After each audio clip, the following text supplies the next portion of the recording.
Hello, Nine Rows History. Here's some work that I've set you for this week.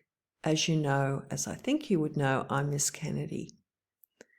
So you've got some core activities here. Core activities are activities that everybody does. Here there's an alternative activity, so there might be a few people who decide that rather than doing this activity, they would be better off doing the alternative activity. It's a little bit easier to understand without a teacher, but I think many of you would be fine with activity 3. Okay, so this is a core activity, this revision activity. This extension activity is optional. It involves students reading this resource, working their way through this resource and answering this question.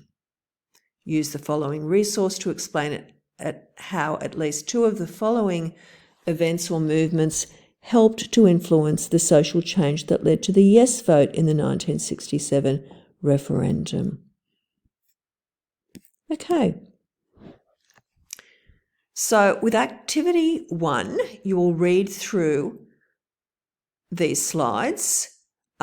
Read through the slides, then use the last slide on the resource to create a mind map showing the consequences, effects or results of the freedom rides.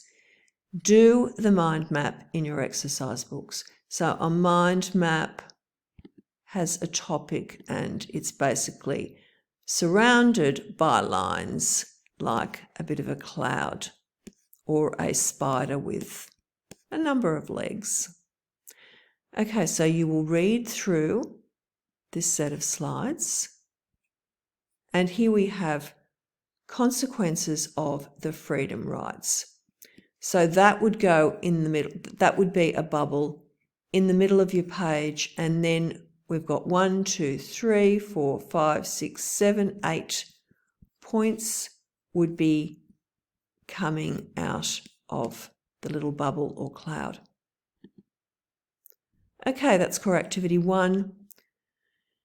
Core activity 2, use the attached booklet, section 13 on Aboriginal voting rights to complete the close activity. So the booklet is linked, the close activity is here. That's straightforward, I think. Core activity 3, so core everybody does it, same linked booklet, and you're going to complete activities to build your understanding of the 1967 referendum. That, I think, is section 14, but you will find it. It comes after the Aboriginal voting rights, and do the sections headed Understanding, Thinking and Sources.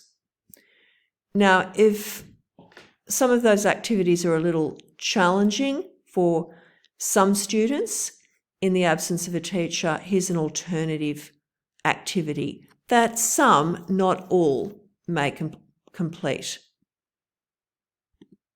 Okay. Actually, you can all do the this extra activity. Let me show you.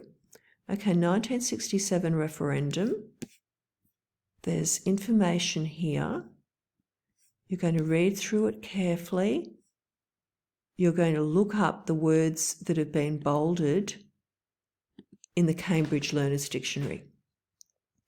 Okay, I'll show you what I mean.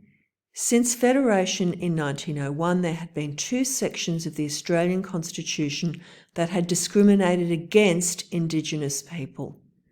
All these bolded words have to have definitions inserted. So I have copied discriminated.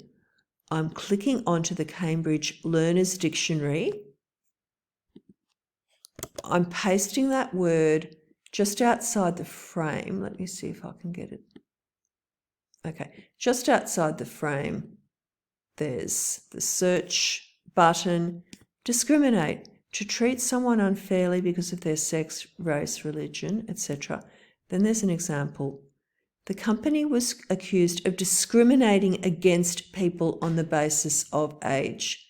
Just notice here that the word discriminating always has against after it. You don't discriminate people, you discriminate against people. Now it's outside the frame, but I'm going up to the URL box and I am copying that information. I'm coming back to this sheet or this doc. I'm highlighting discriminated. I'm going up to insert, down to link, paste it in the box, apply. Okay, so insert definitions for each of these words that are bolded and any other words that you wish to include. By the time you read it all through and get to the bottom of the document, you'll be very clear and familiar with this, clear about and familiar with this topic, changing rights and freedoms. Okay, with each activity you are told whether to submit the work in Google Classroom or not. Mostly you do. Some of the work will be done in your exercise books. I'll have submission boxes set up for you on Google Classroom. Okay, so you've got your work on the referendum. Then you can use the linked booklet, that same linked booklet, to do some revision activities.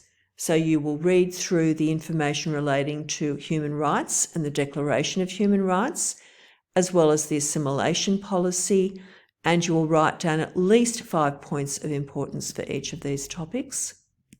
This is an extension activity that some of you will be well able to do. You'll be using the following resource, it's different to the booklet, to explain how at least 2 of the following events or movements helped to influence the social change that led to the yes vote in the 1967 referendum. So at least 2, but you can write about more than 2. Okay, all the best with the work. Bye for now.